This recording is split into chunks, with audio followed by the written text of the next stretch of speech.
भारत के national security adviser Ajit Doval हाल ही में सऊदी अरब के दौरे पर गए। ये दौरा खास तौर पर वेस्ट एशिया में चल रहे तनाव और ईरान इजरायल कशीदगी के दरमियान इलाकाई सूरत-ए-हाल को समझने के लिए किया गया।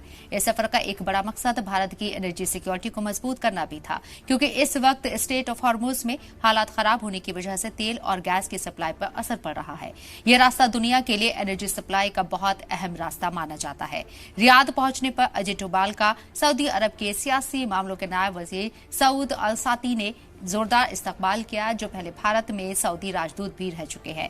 अपने दौरे के दौरान अजित डोभाल ने सऊदी अरब के कई बड़े नेताओं से मुलाकात की, जिनमें शामिल हैं एनर्जी मिनिस्टर अब्दुल अजीज बिन सलमान, फॉरेन मिनिस्टर फैसल बिन फरहान और नेशनल सिक्योरिटी एडवाइजर मुसायद अल अहबान। इन मुलाकातों में दोनों मुल्कों के बीच दो तरफा ताल्लुकात, इलाकाई सूरत-ए-हाल और बाहमी दिलचस्पी से जुड़े मुद्दों पर चर्चा हुई। भारतीय दूतावास ने सोशल मीडिया पर बताया कि इन मुलाकातों में कई अहम मुद्दों पर बात हुई, लेकिन तफसीली मालूमात फराहम नहीं की गई।